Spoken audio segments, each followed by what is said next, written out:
Are y'all ready for some football? I know I am. And with the playoffs and the Super Bowl coming up, you want some really delicious but easy tailgate and Super Bowl party recipes. And you come to the right place. I've got some delicious ones and they're not your average recipes. So stay tuned. Hey y'all, it is tailgate time and this is a collab hosted by Mud and Mascara Homestead and co-hosted with Kettle Kitchen. They have awesome channels and I will have them linked down below in the description box and also the playlist, and you can also get the playlist on the Mud and Mascara's Homestead channel. So I'll have all that information linked below. They will have a live stream on the 4th of February and you can win prizes there as well. Just comment on all the videos and you will have lots of chances to win, especially if you make it to the live giveaway too. So I'll have all that information linked down below in the description box, and I'll have all my recipes down there too. So let's go ahead and get started. All right, this first recipe is some bang bang chicken skewers made in the air fryer, and you want to make this. This was our favorite. And I will have the recipe linked down below in the description box. It's just 2 pounds of boneless, skinless chicken breast, salt, pepper, garlic powder, some paprika, and a tablespoon of oil. And you'll just let that sit in a bowl and kind of let those flavors meld together while you make the bang bang sauce. This is a really easy recipe and great for making a lot for a big crowd for a football game. And I soak those skewers in warm water, but I don't think you need to, especially if you're just doing it in the air fryer. But here is that bang bang sauce, and you've got to double that because it's so good.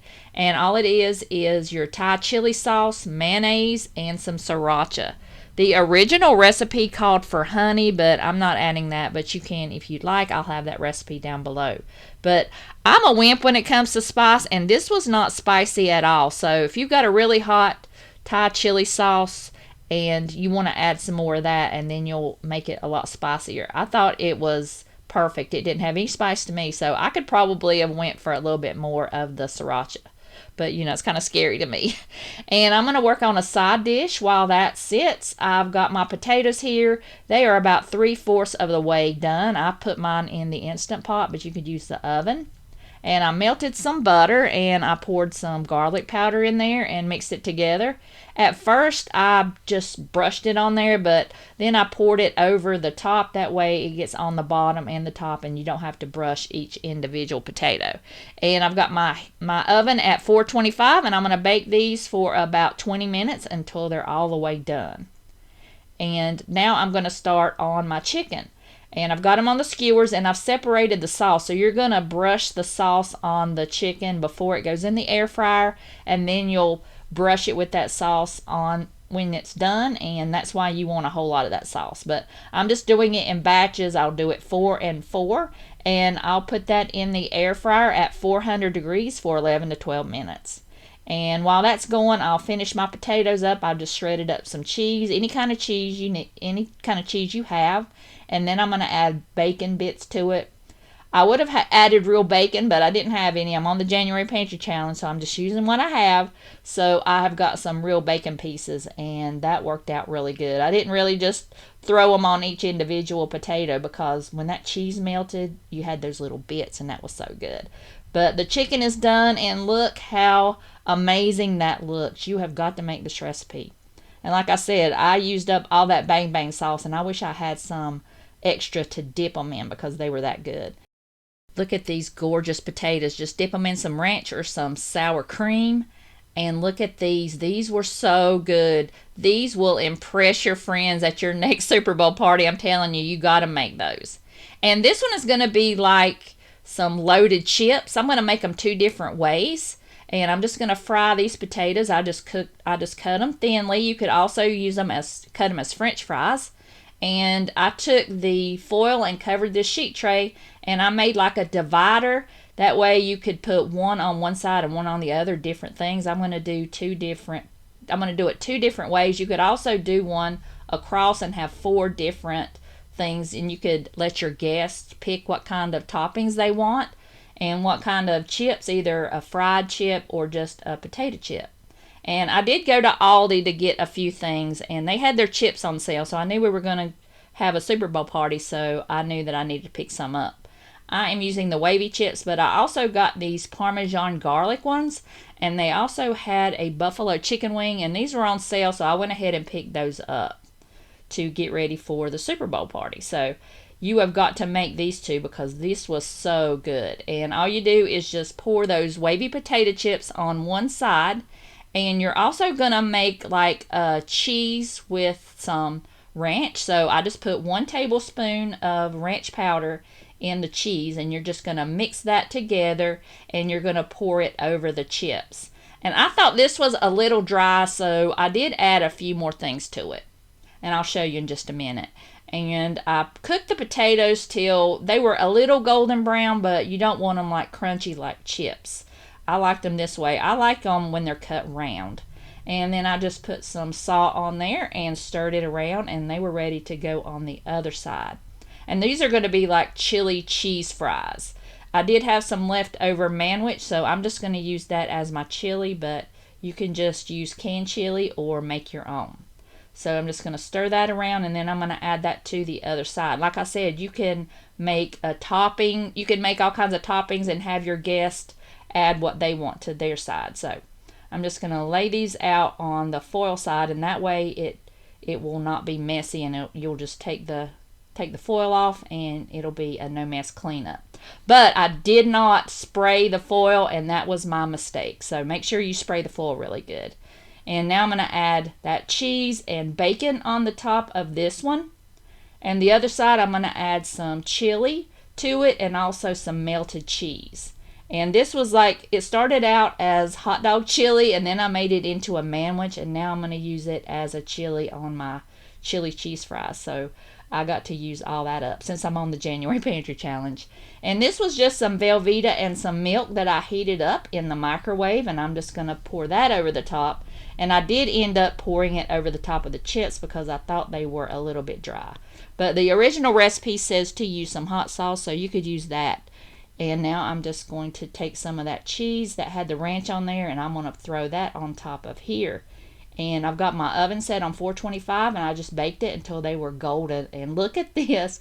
They are flipped around because I turned them around in the oven, but these were so good. The only thing I could say is I did not spray the pan, so they didn't really come out really good, but these were delicious. And I did put some of that cheese on the side of the chips, and they were perfect. I just had some left over that I didn't use on those chili cheese fries, and you have got to make this dipped in some ranch. It was so good. Alright, this next recipe is for crispy baked chicken wings. You will never fry them again. This was so easy and so good, just like you fried it in some oil. This is so much healthier, even though I'm not for healthy food on a Super Bowl day. But I am using some baking powder. That is the secret to the crispy wings in the oven. And this is really easy to do, especially if you're making a lot for a crowd. You don't have to sit there and cook them in the oil. So I'm just adding some baking powder, some salt and pepper. It also calls for some paprika. And you're just going to mix that together on the wings. And I'm also going to add in some granulated garlic. And I did dry the wings really good before I put all this stuff on there. That's what the directions said. So I always follow the directions. So just mix that together. And then I lined a sheet tray with some foil and a rack. Make sure you spray that rack really well because they will stick. But just lay your wings on there, and you'll put it in a 425-degree oven, and you'll just flip them every 20 minutes. And I'm telling you, it's like you fried these in oil. You would not be able to tell that these were baked in the oven instead of fried. They look so good, and they were delicious too. So make sure you try this recipe. It's great for a crowd. And I am serving this with some cheese fries. I just made some homemade fries and melted some cheese on the top, and I made some homemade ranch, and I've got my red hot wing sauce on those. And these are mine with the Thai sweet chili sauce. Those are my favorite wings, but these turned out amazing. You would never know that they were fried. And I'm going to make some buffalo chicken and barbecue chicken roll-ups. I was going to use 2 pizza crusts, but I only ended up using 1. And I'm using my home canned chicken. I am trying to use up what I have since I'm on the 3 Rivers Challenge. So I'm going to just pour that broth off and use that in another recipe. So I'm going to divide the chicken into 2 bowls. And this one I'm going to make a buffalo chicken dip. And that one I will use some barbecue sauce on there. And I'm just using some of my homemade ranch. And I did forget the cheese, so I'll have the cheese in there a little bit later. And a half a block of cream cheese and some of that wing sauce. And I'm just not using a recipe. I'm just mixing this up because I do it all the time. Especially around Super Bowl, make this buffalo chicken dip. And I'm adding in some granulated garlic. You know I gotta have some garlic powder. So I'm just gonna put that in there and measure with my heart and mix that around. I was out of barbecue sauce, so I had to whip up my own. I had a little bit left in a bottle, but I have got a recipe and I will link it down below. And I just mixed it up with that chicken. Now I'm going to put my buffalo chicken dip on the pizza crust, but then I remembered that I needed to add cheese to it. So I added about half of a block of grated cheese, and I'm going to put that on my crust. I was going to do 1 and 1, but I didn't have a whole lot of barbecue chicken, so I did 3/4 of this in the buffalo chicken dip and 1/4 with the barbecue chicken. And I knew my grandsons were here, so I knew they weren't going to eat the buffalo chicken, so I went ahead and made a smaller one with the barbecue chicken. And it was so good because that homemade barbecue sauce is so easy, and I will have the recipe link down below. So now I'm just going to roll it up kind of like a cinnamon roll, so I want to get it really even. And I think I added a little bit too much. Next time I will cut back on that a little bit. But I'm trying to roll this up. I am not one that makes beautiful food. This was kind of wonky, but it worked out. I think next time I will put it in the freezer or the refrigerator before I roll it up because it was kind of soft. And you'll see in a minute when I tried to cut them that it wasn't working out, so I had to put it in the freezer for a few minutes. So I just rolled it up just to cover the chicken, and then I cut off that part, and then I'm going to roll the rest with the barbecue chicken. And it really worked out pretty good, and it was exactly what the amount I needed for my pan. So it worked out in the end. So I'm just going to put all my barbecue chicken in there and roll that up like a cinnamon roll. And then we'll just cut it into slices, and I'm going to put this in a baking dish, just a 9x13 casserole dish, and I'll cut them into individual pieces. But as you'll see, it just was a disaster when I tried to cut it because you can see that dough is kind of soft and it was just pouring out. The recipe said to do that, but I thought since the dip wasn't cooked and warm that it would work, but it didn't work out. So put it in the refrigerator or the freezer for just about 30 minutes and then it cuts perfect. So I just laid them in that greased baking dish, and I'm putting some cheese over the top. That was just what I had extra from the dip, and I would actually next time probably put more cheese on the top. So I just baked this at 350 until they were nice and golden and bubbly, and these turned out delicious. I hope you make these too because they were easy to do. And this last one, it doesn't look beautiful, but these were so good. I'm definitely going to make these again because we loved them. And you just make your brownies just the way the box says. Go by the box directions, but I guess you would call these brownie bites. I'm making some like s'mores.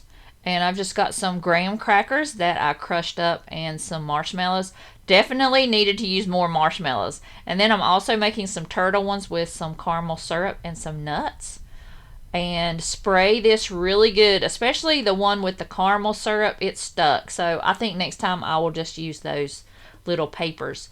So I just filled all the pan with the mix, and I did have a lot left over, so this will make probably 2 pans. I baked them about 8 minutes, and then I took a tablespoon and just made an indentation. And you could fill this with whatever you like. If you had like some chocolate chips or something, you could put that in there. And I'm doing some turtle ones, so I'm doing the caramel and the pecans. Those were my favorite. And I also put the marshmallows in there, but I did not put enough marshmallows in it, so they kind of disintegrated. So make sure that you use at least a couple small ones, or if you've got the big ones like I did, just use a half of one.